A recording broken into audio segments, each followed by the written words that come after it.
Memperingati Hari Lahir Pancasila, Wakil Gubernur Jambi menekankan terkait pentingnya semangat membumikan nilai Pancasila. Keluarga JCH diimbau tidak mengantar sampai ke asrama haji. Pemerintah Provinsi Jambi mengusulkan desain pembangunan 4 jembatan layang ke Kementerian PUPR Republik Indonesia.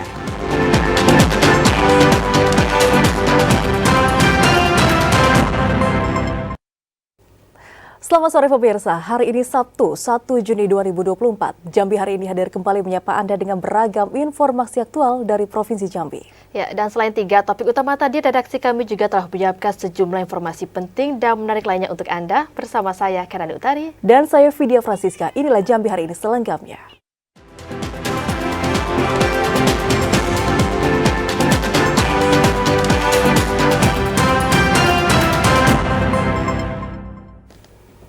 Saudara, pemerintah Provinsi Jambi menggelar upacara peringatan Hari Lahir Pancasila.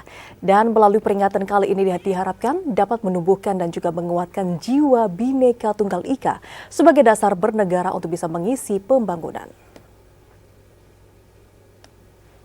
Sebagai upaya memelihara, menumbuhkan dan menguatkan jiwa Bhinneka Tunggal Ika sebagai dasar bernegara untuk mengisi pembangunan, serta menegakkan nilai-nilai luhur yang menjunjung tinggi inklusivitas, toleransi, maupun gotong royong dalam berbangsa. Pemerintah Provinsi Jambi menggelar upacara peringatan Hari Lahir Pancasila tingkat provinsi, tepat pada momentum peringatan Hari Lahir Pancasila 1 Juni 2024. Menjadi inspektur upacara dan membacakan teks pidato Kepala Badan Pembinaan Ideologi Pancasila Republik Indonesia, Wakil Gubernur Jambi Abdullah Sani menekankan pentingnya semangat membumikan nilai Pancasila dalam setiap aspek kehidupan bermasyarakat, berbangsa, dan bernegara. Ideologi Pancasila terbukti mampu mempersatukan Indonesia dalam menghadapi berbagai tantangan dan ujian sejarah, sehingga tetap kokoh dan tangguh sebagai bangsa yang besar. Penguatan nilai-nilai Pancasila ditargetkan menjadi filter yang efektif bagi anak-anak bangsa dalam mengatasi keterbukaan kemajuan teknologi yang kini menjadi tantangan bagi negara. Dengan semangat Pancasila yang mengedepankan gotong royong, menjadi pondasi yang kuat untuk menyesuaikan pembangunan ekonomi yang stabil di tengah tantangan ketidakpastian perkembangan ekonomi global. Sebagai landasan, sebagai ideologi falsafah kita bernegara berbangsa, maka harapan kita akan persatuan di Jambi dimanapun. Kita tidak perlu dan bahkan jangan sampai membeda-bedakan suku, agama, dan bahasa Indonesia. Kita bersatu padu untuk bersama-sama membangun negeri sesuai dengan apa yang diharapkan oleh bangsa ini. Tugas kita adalah setelah para pendahulu kita bersama-sama dulu berusaha untuk bagaimana Indonesia merdeka, maka tugas kita adalah mengisi kebenaran ini dengan seluruh rangkaian bidang-bidang aspek pembangunan yang memang dibutuhkan oleh masyarakat. Melalui tema Pancasila, Jiwa Pemersatu Bangsa menuju Indonesia Emas 2045, peringatan Hari Lahir Pancasila diharapkan dapat memompa semangat seluruh elemen bangsa untuk mewujudkan NKRI yang maju, adil, makmur, dan berdikari. Randy Arta, TVRI Jambi melaporkan. Memperingati Hari Lahir Pancasila dan Rem 042 Garuda Putih mengajak generasi muda untuk turut serta membangun bangsa. Dengan memiliki jiwa Pancasila, para generasi bangsa diharapkan dapat meneruskan perjuangan bangsa hingga menuju generasi emas 2045.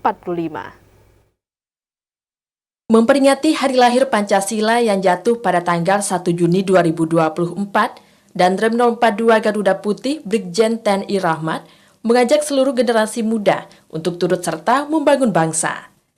Hal ini sesuai dengan tema yang diusung, yakni Pancasila Jiwa Pemersatu Bangsa menuju Indonesia Emas tahun 2045.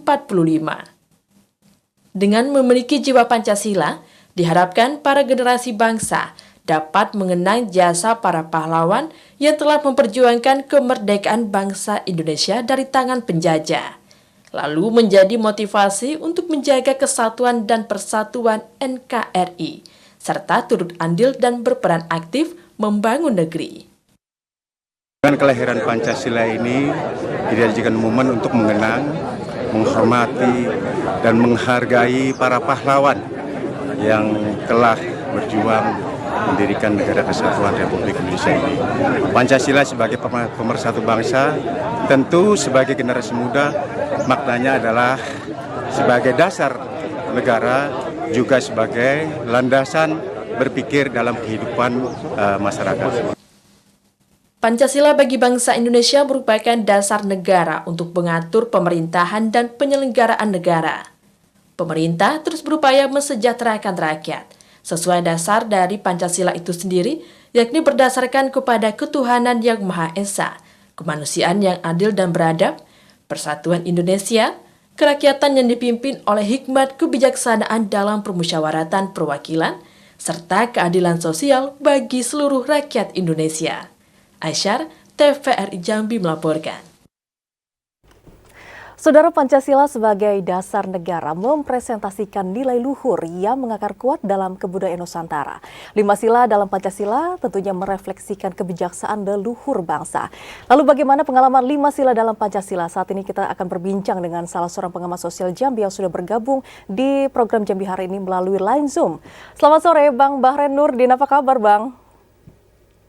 Selamat sore Mbak Siska, baik Alhamdulillah. Bisa dengar suara saya? Oke, baik. Kita bisa mendengar suara Anda dengan jelas. Baik. Bang, Anda melihat seperti apa nilai-nilai Pancasila dalam kehidupan saat ini, Bang? Ya, baik. Baik, kita menyadari bahwa Pancasila sebagai dasar negara Republik Indonesia bukan sekedar kumpulan ide abstrak, melainkan representasi dari nilai-nilai luhur yang mengakar kuat dalam budaya Nusantara. Artinya, Pancasila itu lahir dari akar budaya bangsa kita. Jadi sebenarnya bagaimana pendahulu kita dulu, para founding father kita dulu telah merumuskan ide-ide yang luar biasa ini untuk menyatukan bangsa dan negara kita. Namun saat ini agaknya dengan berbagai tantangan yang ada, kita menyadari beberapa poin, beberapa hal ada yang tergerus dari nilai-nilai Pancasila tersebut. Tetapi secara positif kita terus membangun dan harus terus menghidupi nilai-nilai Pancasila di tengah masyarakat. Kira-kira gitu Mbak Siska. Baik, Bang Bahren. Lalu kalau misalnya generasi muda pada saat ini apakah mereka sudah rata-rata bisa menanamkan nilai-nilai Pancasila atau seperti apa tanggapan Anda?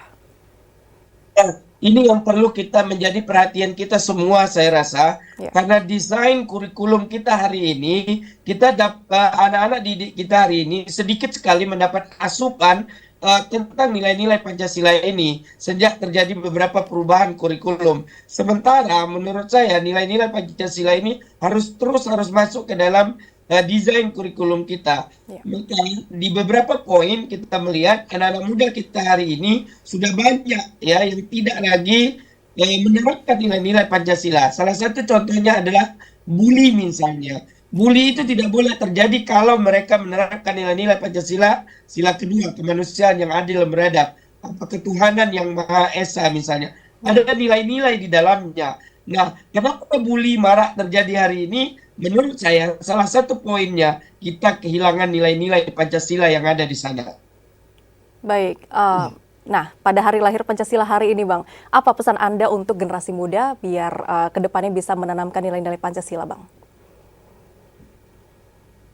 Yang pertama, kita harus tetap menanamkan nilai-nilai tersebut melalui pendidikan, melalui keluarga, melalui masyarakat dan lingkungan. Kita harus terus melakukan pendidikan kepada generasi muda. Yang kedua, tentunya kita tidak pernah berhenti untuk terus membina mereka dan menanamkan nilai-nilai Pancasila. Dan mereka harus literate dan terus menggali sejarah. Sebagaimana Soekarno katakan, jangan sekali-sekali lupa akan sejarah, jas merah. Nah, generasi muda kita harus terus diajarkan tentang sejarah, sehingga nilai-nilai Pancasila itu masuk ke jiwa raga mereka, sehingga tidak terjadi perpecahan, tidak ada bully, tidak ada saling menghina, sehingga persatuan dan kesatuan bangsa kita tetap terpelihara. Baik, saya juga setuju, jangan lupakan tentang sejarah bangsa Indonesia. Baik, terima kasih Bang Bahren Nurdin, pengamat sosial Jambi sudah bergabung sama kami di Jambi hari ini. Selamat sore, terima kasih Bang Bahren.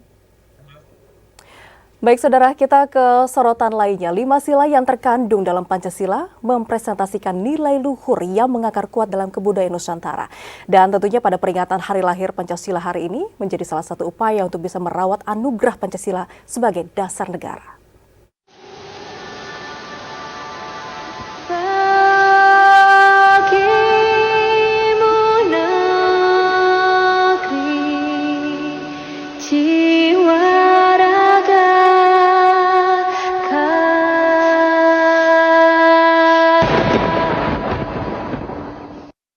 Tanggal 1 Juni diperingati sebagai Hari Lahir Pancasila. Pada saat itu, tanggal 1 Juni 1945, Soekarno pertama kali menyampaikan konsep awal Pancasila yang menjadi dasar negara.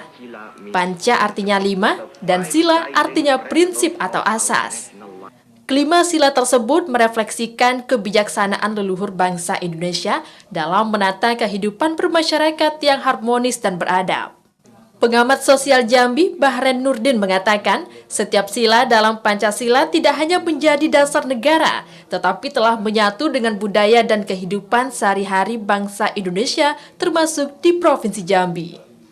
Sila pertama, ketuhanan yang Maha Esa, mencerminkan kedalaman spiritual masyarakat Indonesia yang religius, seperti pepatah adat Jambi yakni adat bersendi syara bersendi kitabullah, yang artinya nilai-nilai ketuhanan dan agama menjadi pedoman dalam kehidupan sehari-hari. Sila kedua, kemanusiaan yang adil dan beradab, merupakan cerminan semangat kebersamaan dan kepedulian sosial yang tinggi dalam masyarakat Indonesia. Sila persatuan Indonesia mengukuhkan rasa kebangsaan yang kokoh di atas perbedaan suku, ras, dan agama dengan semboyan Bhinneka Tunggal Ika menjadi perekat dalam mewujudkan cita-cita bersama.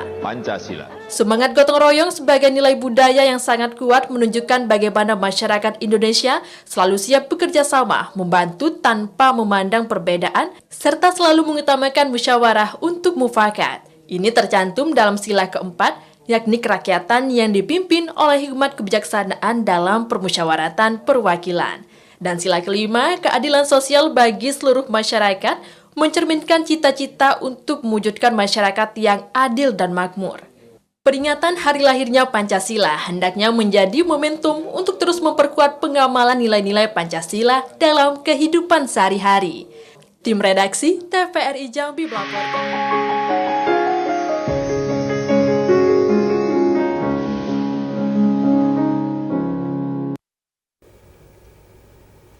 Ya, saudara, budaya gotong royong dalam menanam padi di Desa Sukamaju, Kabupaten Tanjung Jabung Timur masih terus dilakukan. Gotong royong merupakan pengamalan sila keempat dalam Pancasila.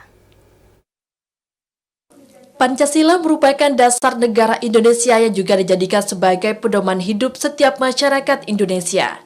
Setiap sila yang terkandung di dalam Pancasila perlu diterapkan dalam keseharian masyarakat agar kehidupan dapat berjalan dengan sebagaimana mestinya. Seperti yang terjadi di musim tanam padi pertama di Desa Sukamaju, Kecamatan Gragai, Kabupaten Tanjung Jabung Timur yang baru dimulai. Para petani, terutama ibu-ibu, bergotong royong atau bersama-sama melakukan tanam padi. Sebagian masyarakat ternyata masih memegang tradisi gotong royong yang masih melekat di sebagian masyarakat, khususnya desa di Kecamatan Gragai. Tanam padi dilakukan dengan cara bergilir atau bergantian dari tempat satu ke tempat lain, begitu seterusnya. Masyarakat di sana, khususnya kaum Hawa, telah terbiasa bergotong royong tanpa meminta upah berupa uang. Koordinator Satker Balai Penyuluhan Pertanian Gragai, Syahmal Yadi, mengatakan, tradisi yang sudah ada sejak zaman nenek moyang masyarakat setempat ini dilakukan pada saat musim tanam padi.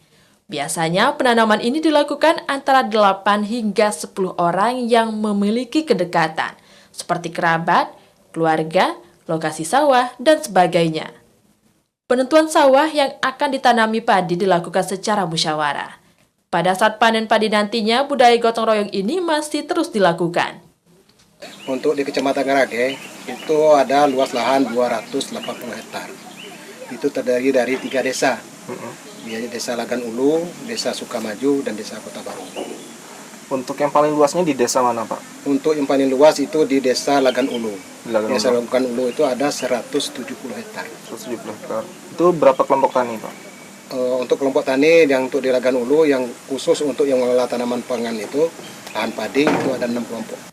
Gotong royong memiliki banyak manfaat, salah satunya bisa meringankan biaya saat tanam. Sifat gotong royong merupakan pengamalan sila keempat, yakni kerakyatan yang dipimpin oleh hikmat kebijaksanaan dalam permusyawaratan perwakilan. Kliva Fatria, TVRI Jambi melaporkan. Saudara, jalan rantau Suli menuju Beringin Tinggi di Kabupaten Merangin nantinya akan segera diperbaiki. Informasi selengkapnya akan kami hadirkan usai jeda, tetaplah bersama Jambi hari ini.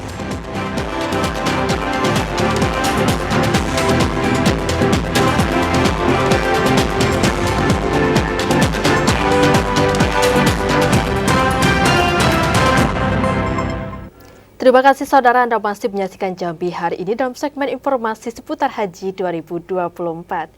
Saudara, Gubernur Jambi Al-Haris menghadiri kegiatan Walimatus Safaril Haj Kabupaten Sarolangun sebelum keberangkatan jemaah calon haji sekaligus syukuran perpanjangan masa jabatan penjabat Bupati Sarolangun. Kegiatan Walimatus Safaril Haj pelepasan jemaah calon haji asal Kabupaten Sarolangun tahun 2024 dihadiri seluruh jemaah calon haji asal Kabupaten Sarolangun yang tergabung dalam kloter 22. Gubernur Jambi Al-Haris dalam sambutannya mengatakan, di tahun 2024 ini secara keseluruhan, JCH Provinsi Jambi mencapai 3.116 orang. Jumlah ini cukup besar jika dibandingkan dengan beberapa tahun terakhir. Untuk itu kepada seluruh jemaah calon haji, diminta membawa nama baik Indonesia dan Provinsi Jambi selama berada di Tanah Suci. Gubernur mengingatkan kepada seluruh jemaah calon haji untuk selalu istiqomah dalam beribadah dengan tetap menjaga kesehatan sehingga seluruh rangkaian ibadah haji bisa dilaksanakan dengan sebaik-baiknya. Penjabat Bupati Sarolangun Bahril Bakri mengatakan, atas nama jajaran pemerintah Kabupaten Sarolangun menyampaikan ucapan terima kasih kepada Gubernur Jambi atas kehadirannya pada kegiatan doa syukuran pelepasan jemaah calon haji. Bahril Bakri menyampaikan, jumlah jemaah calon haji Kabupaten Sarolangun tahun ini mengalami kenaikan signifikan. Untuk itu kepada seluruh jemaah calon haji yang berjumlah 235 orang diminta untuk mempersiapkan diri dengan sebaik-baiknya dan senantiasa menjaga kesehatan sebelum berangkat maupun saat berada di Tanah Suci. Jemaah calon haji dari Jambi agar hati-hati betul selama masa ibadah. Yang kedua, juga di Mekah hari ini sudah mulai razia terhadap jemaah haji ilegal. Nah ini perlu dimasuki oleh jemaah haji yang jemaah haji yang memang sudah ada paspor yang jemaah hajinya untuk tidak terganggu oleh ini. Seluruh calon jemaah haji diminta untuk mendoakan Provinsi Jambi dan Kabupaten Sarolangun agar seluruh rangkaian dan tahapan di Pilkada 2024 berjalan aman, lancar, dan kondusif sehingga bisa melahirkan pemimpin yang amanah. Edi Kusnadi, TVRI Jambi melaporkan. Saudara, Kepala Kantor Kementerian Agama Jambi mengimbau kepada keluarga jemaah calon haji untuk tidak mengantarkan keberangkatan haji sampai ke asrama. Hal itu dilakukan agar jemaah calon haji dapat beristirahat dan juga fokus melakukan ibadah. Jelang keberangkatan jemaah calon haji, Kantor Kementerian Agama Kota Jambi mengimbau keluarga JCH agar tidak mengantar keberangkatan haji sampai ke asrama haji. Pasalnya, area asrama haji Jambi akan disterilkan selama masa pemberangkatan dan pemulangan jemaah haji. Selain itu juga pengawasan dan pengamanan haji akan diperketat dengan melibatkan aparat kepolisian, TNI, dan Satpol PP. Hanya orang yang membawa identitas resmi berupa kartu identitas yang dikeluarkan oleh Panitia Penyelenggara Ibadah Haji atau PPIH Provinsi Jambi yang boleh masuk kawasan asrama haji. Hal ini untuk menjaga agar jemaah calon haji bisa istirahat dan tidak ada hal-hal yang nantinya bisa mengganggu keberangkatan jemaah. Kemenak Kota Jambi juga memastikan selama di asrama haji, calon haji menjadi tanggung jawab dan di bawah pengawasan petugas. 26 itu tanggal 7 Juni dan kloter 23 itu tanggal 8 Juni.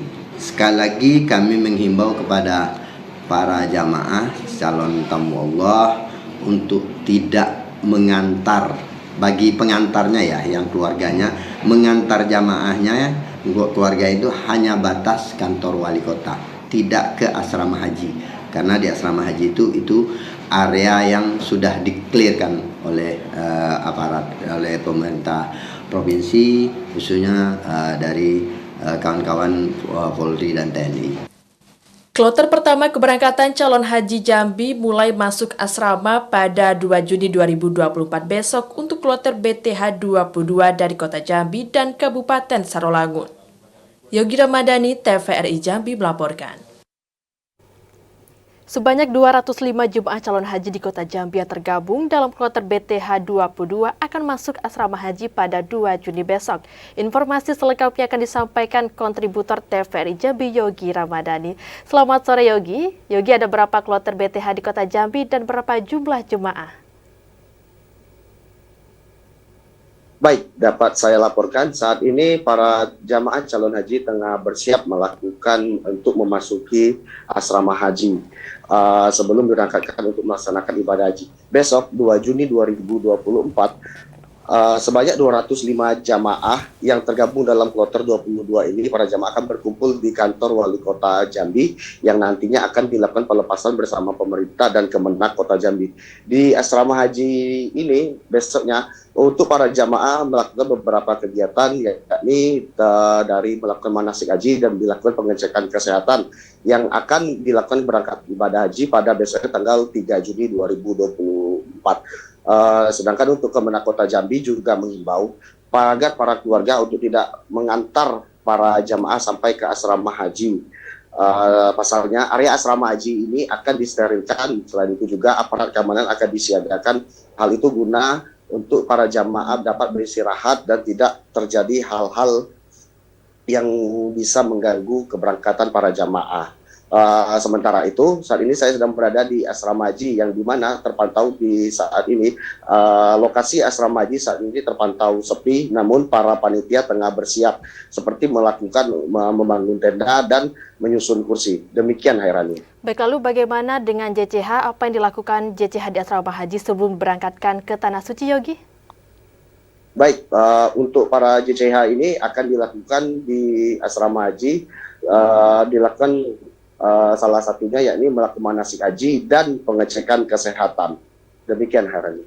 Baik, terima kasih Yogi atas laporan Anda. Selamat sore dan selamat bertugas kembali.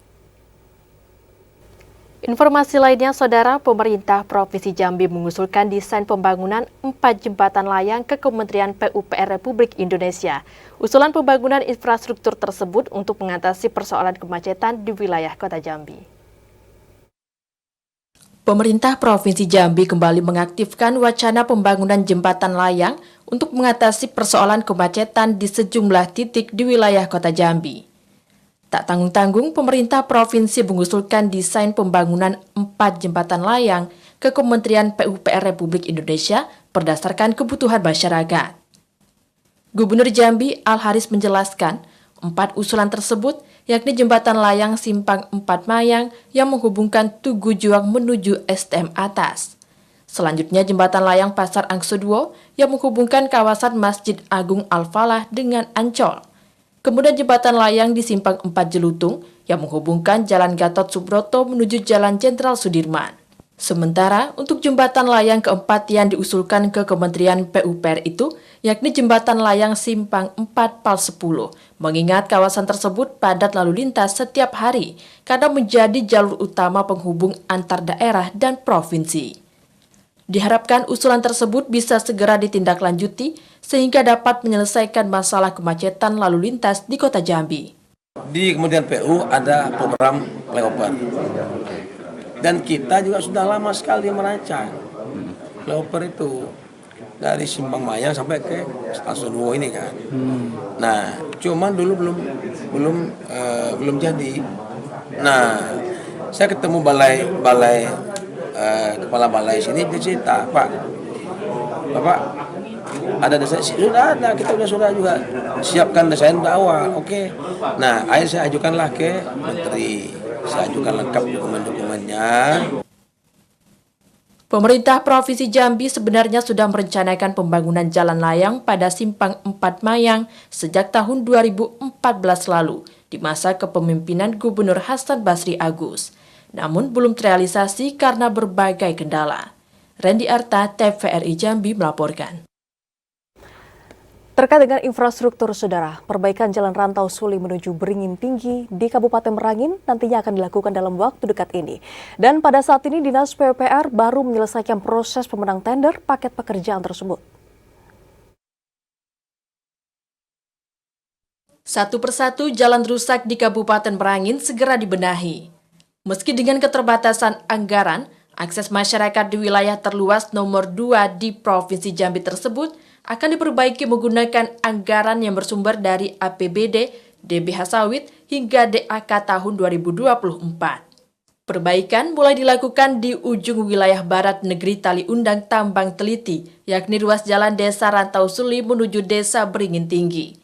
Jalan tersebut akan dikerjakan dalam waktu dekat melalui APBD Merangin dengan anggaran 10,5 miliar rupiah. Perbaikan jalan sepanjang 2 km tersebut diharapkan dapat melancarkan akses petani dan warga yang melintas, sehingga masyarakat di Desa Pematang Pau dan Desa Kabu yang juga melintasi jalan ini tidak perlu khawatir lagi saat turun hujan. Mereka bisa leluasa membawa hasil pertanian dan menjalankan aktivitas lainnya menuju kecamatan. Tahun ini, ya sebentar lagi insya Allah, ya, dan dikerjakan. Oleh karena itu mohon dukungan masyarakat, ya nanti kalau memang ini sudah diperbaiki, dipergunakan jalan ini sebaik mungkin sambil kita lihat progres ke depan. Tahun 2025 nanti Pak Kadis sudah sepakat ada beberapa titik kita akan rapatkan dulu, mungkin melalui DAK juga dan Impres. Jalan Rantau Suli Beringin Tinggi pertama dilakukan perbaikan pada tahun 2020 lalu.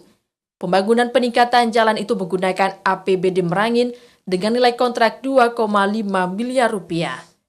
Masyarakat yang jalannya rusak diminta untuk bersabar karena pemerintah Kabupaten Merangin di tengah kekurangan anggaran tetap berkomitmen memperbaiki secara bertahap setiap tahunnya. Ramadan Cerbitakasa, TVRI Jambi melaporkan. Diduga kondisi bangunan yang tidak kuat, kanopi gedung Mall Pelayanan Publik milik pemerintah Kabupaten Muara Jambi ambruk. Kadis PUPR memastikan bangunan yang roboh segera diperbaiki oleh rekanan. Inilah kondisi kanopi gedung Mall Pelayanan Publik MPP milik pemerintah Kabupaten Muara Jambi yang ambruk.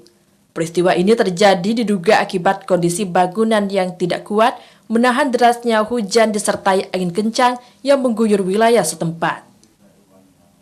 Tidak ada korban jiwa dalam peristiwa Jumat sore kemarin, namun kerugian ditaksir mencapai jutaan rupiah. Plafon serta interior mal berserakan di halaman gedung karena terbawa angin. Kadis PUPR Yultasmi mengatakan bangunan MPP masih dalam masa pemeliharaan rekanan yang mengerjakan. Yultasmi memastikan bangunan yang roboh dapat segera diperbaiki dan rampung sebelum hari Senin besok, sehingga pelayanan di gedung MPP tidak terganggu akibat bencana tersebut. Tanpa ketahui, dapat informasi dari tahun salah di sini dan diidentifikasi penyebab-penyebab secara teknis yang nanti akan diperbaiki oleh kontraktor pelaksana. Mengingat pekerjaan ini masih dalam masa pemeliharaan. Gedung Mall Pelayanan Publik milik pemerintah Kabupaten Muara Jambi yang berada di kawasan perkantoran Bupati diresmikan pada awal Mei lalu dengan menelan anggaran sekitar 2,2 miliar rupiah. Azam Afnan, TVRI Jambi melaporkan. KPU Batanghari mengupayakan sinkronisasi DP4 untuk memperoleh data real pemilih. Informasi selengkapnya, Saudara, kami hadirkan usai jeda sesaat lagi.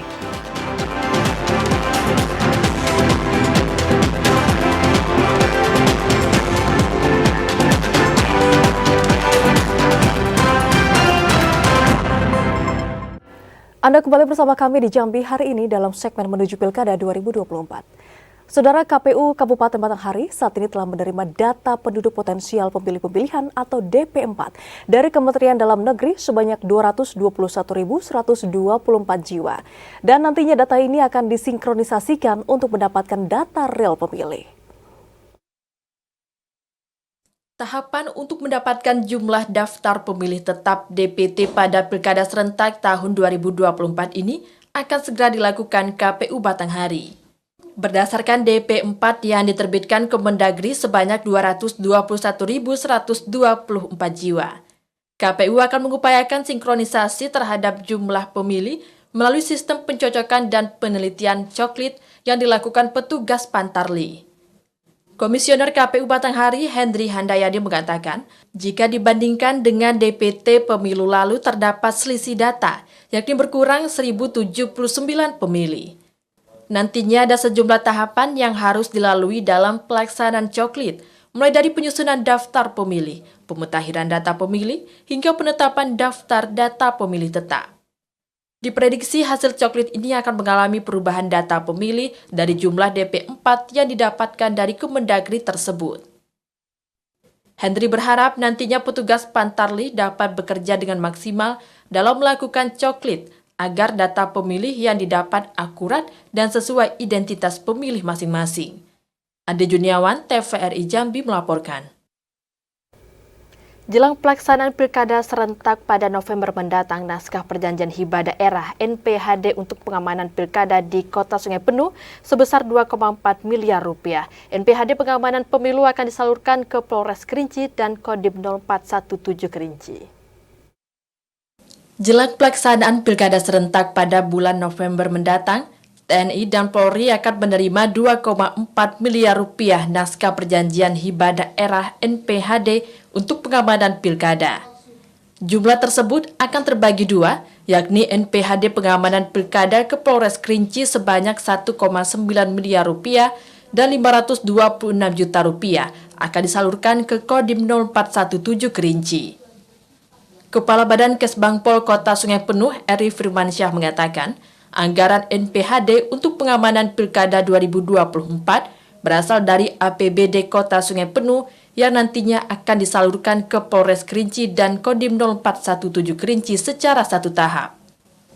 Untuk pemerintah Kota Sungai Penuh itu sudah menganggarkan untuk dana hibah pengamanan Pilkada, ya kan? Itu kita sudah menganggarkan untuk dana hibah pengamanan Pilkada itu untuk Polres Kerinci, yaitu berjumlah 1,9 miliar. Kemudian untuk untuk TNI juga sudah kita anggarkan. Ya, pemerintah Kota Sungai Penuh sudah menganggarkan berjumlah 526 juta rupiah.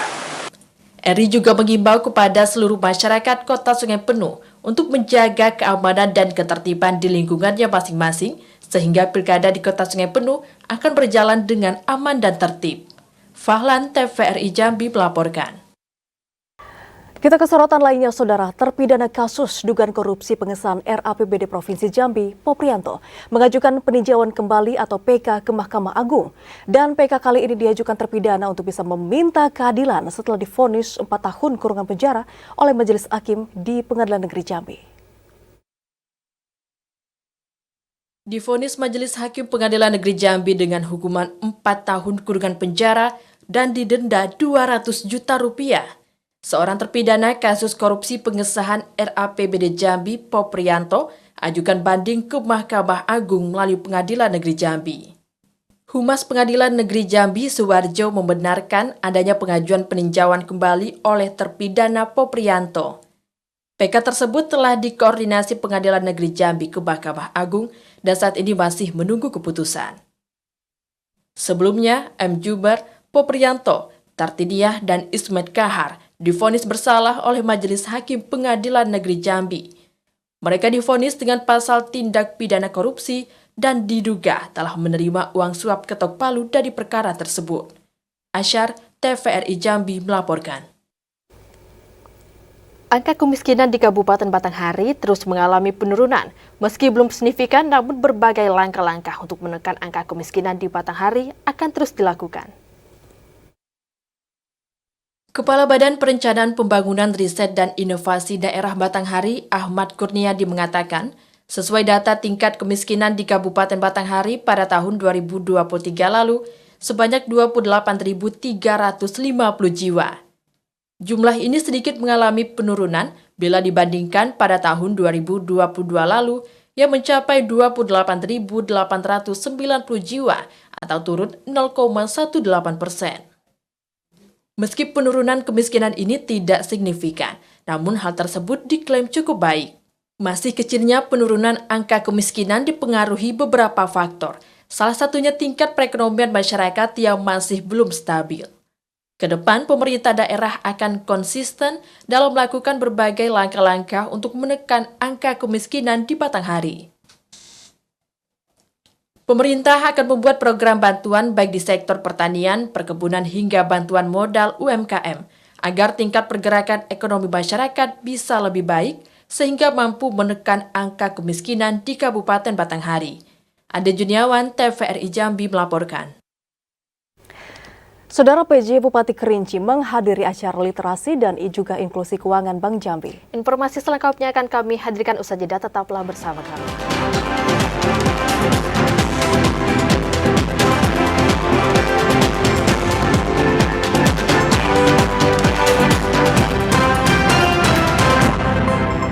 Anda kembali bersama kami di Jambi hari ini dalam segmen editorial. Saudara PJ Bupati Kerinci Asraf menghadiri acara literasi dan juga inklusi keuangan Bank Jambi bersama Otoritas Jasa Keuangan dan Bank Indonesia. Dan melalui kegiatan kali ini, saudara, diharapkan dapat menciptakan generasi yang paham digitalisasi sehingga mereka tidak terjebak investasi bodong. Penjabat Bupati Kerinci Asraf menghadiri acara event literasi dan inklusi keuangan Bank Jambi bersama Otoritas Jasa Keuangan OJK dan Bank Indonesia. Kegiatan yang berlangsung di ruang Aula Sekolah Tinggi Ilmu Administrasi STIA Sakti Alam Kerinci, Desa Tambak Tinggi, Kecamatan Depati 7 ini mengusung tema generasi cerdas investasi tidak akan kandas. Ratusan peserta dari berbagai kalangan diantaranya pedagang, pelaku UMKM, pelajar, mahasiswa, dan pelaku usaha lainnya yang ada di Kabupaten Kerinci antusias mengikuti kegiatan tersebut. PJ Bupati Kerinci Asraf mengatakan melalui kegiatan literasi dan inklusi keuangan ini diharapkan dapat menciptakan generasi paham digitalisasi sehingga mereka tidak terjebak investasi bodong yang ditawarkan oleh pihak yang tidak bertanggung jawab. Selain itu, kegiatan ini juga sangat besar manfaatnya terutama untuk pergerakan ekonomi, mengurangi tingkat pengangguran, dan menjaga inflasi di Kabupaten Kerinci. Bapak Ibu hadirin yang kami hormati, kegiatan kita pada hari ini sangat besar manfaatnya, ya, terutama untuk peningkatan pergerakan ekonomi di Kabupaten Kerinci, untuk mengurangi tingkat pengangguran, ya, termasuk untuk menjaga inflasi di Kabupaten Kerinci. Nah, Kabupaten Kerinci itu sudah mulai tercatat sebagai sampel BPS mulai bulan Januari 2024. Itu telah dicatat. Di akhir acara, penjabat Bupati Kerinci Asraf menyerahkan secara simbolis bantuan bagi pelaku UMKM dan beasiswa bagi siswa yang berprestasi yang disalurkan oleh Bank Jambi. Ilwan, TVRI Jambi melaporkan. Dinas Perpustakaan dan Kearsipan Kabupaten Tanjung Jabung Barat menyelenggarakan pemilihan Duta Bertutur tahun 2024. Final Duta Bertutur tahun 2024 ini dihadiri Bupati Tanjung Jabung Barat Anwar Sadat. Pelaksanaan pemilihan Duta Bertutur tahun 2024 diselenggarakan Dinas Perpustakaan dan Kearsipan, diikuti siswa-siswi sekolah dasar dan madrasah Ibtidayah se-Kabupaten Tanjung Jabung Barat. Program ini merupakan salah satu kegiatan dari program Gemar Membaca dan meningkatkan gerakan Gemar Membaca di Bumi Serengkuh Dayung serentak ketujuan. Bupati Tanjung Jabung Barat Anwar Sadat memberikan apresiasi dan mendukung pemilihan Duta Bertutur tahun 2024. Finalis yang terpilih harus terus mengasah keterampilan dan menjadi teladan bagi siswa lainnya. Kemampuan bertutur dan berbahasa siswa-siswi di Kabupaten Tanjung Jabung Barat semakin meningkat dan harus mampu bersaing di level lebih tinggi. Penampilan 12 finalis Duta Bertutur dengan tim juri terdiri dari Lukman, penerjemah Kantor Bahasa Provinsi Jambi, Turino Adi Irawan, Duta Bahasa Provinsi Jambi, Bastian Syah, Ketua Sanggar Pusat Bina Olah Seni Kabupaten Tanjung Jabung Barat, Wiji Lestari, Duta Baca Kabupaten Tanjung Jabung Barat, dan Yuliawati, Ketua LSM MPC dan Pemerhati Perempuan dan Anak Kabupaten Tanjung Jabung Barat, memutuskan Ahmad Bayu Swarna Dwipa, utusan SD Negeri 15 Serdang Jaya, Kecamatan Betara, sebagai Duta Bertutur tahun 2024. Raisa Hapsari, utusan SD Negeri 5 Kuala Tungkal, sebagai Wakil 1 Duta Bertutur, dan Halimah, utusan dari SD Negeri 3 Kuala Tungkal, sebagai Wakil 2 Duta Bertutur tahun 2024. Gemar membaca atau bertutur. Harapan kita mudah-mudahan dari tingkat SD Madrasah Ibtidaiyah ini lahir nanti anak-anak kita yang mampu membaca dan menggali keilmuan. Kita harapkan nanti dapat meningkatkan sumber daya manusia, apalagi arahan Pak Presiden dalam rangka menuju Indonesia Emas 2045. Kepala Dinas Perpustakaan dan Kearsipan Kabupaten Tanjung Jabung Barat, Erlina Wati, mengatakan seluruh 12 finalis yang masuk ke babak final telah melalui proses seleksi ketat, yaitu penilaian video yang dikirimkan ke Dewan Juri. 22 video yang masuk, hanya 12 finalis yang berhak tampil ke babak final. Pemenang Duta Bertutur selanjutnya berhak mengikuti ajang bertutur tingkat Provinsi Jambi. Didi Haryadi, TVRI Jambi melaporkan. Saudara PJ Bupati Muaro Jambi Raden Najmi mengingatkan Kepala OPD yang masih lambat dalam anggaran APBD tahun 2024 kali ini untuk segera merealisasikan anggaran agar program yang telah direncanakan dapat dirasakan manfaatnya bagi masyarakat. Pada rapat evaluasi perkembangan pelaksanaan kegiatan APBD Kabupaten Muaro Jambi tahun anggaran 2024, penjabat Bupati Raden Najmi meminta Kepala Organisasi Perangkat Daerah untuk mempercepat penyerapan anggaran pendapatan belanja daerah tahun 2024. PJ Bupati meminta OPD untuk fokus pada implementasi program yang ada sehingga dapat menggerakkan perekonomian masyarakat. PJ Bupati juga memberi peringatan kepada Kepala OPD yang realisasi masih jauh dari target. Semua program dapat terrealisasi di pertengahan tahun ini dengan tetap mematuhi aturan, sehingga masyarakat dapat merasakan manfaat dari program yang telah ditetapkan. OPD itu seperti Kesbangpol, mereka kan banyaknya dana hibah terhadap persiapan pelaksanaan pilkada. Nanti akan Kesbangpol sudah lapor, Juni ini mereka sudah salurkan. Kemudian untuk Perkim dan PU, permasalahan yang pokok adalah karena cuaca. Tapi insya Allah itu bisa dilaksanakan sesuai target. Sebelumnya, PJ Bupati Muaro Jambi Raden Najmi juga mengumpulkan semua kepala OPD beserta camat untuk membahas sejumlah rencana strategis yang ada di Kabupaten Muaro Jambi. Pada rapat sebelumnya, PJ Bupati Raden Najmi menekankan pentingnya inovasi dan realisasi program sebagai daerah penyangga ibu kota Provinsi Jambi. Azam Afnan, TVRI Jambi melaporkan. Ya, saudara, demikian Jambi hari ini. Terima kasih atas perhatian dan kebersamaan Anda. Saya Karen Utari. Dan saya Vidya Francisca pamit undur diri. Wassalamualaikum warahmatullahi wabarakatuh dan sampai jumpa.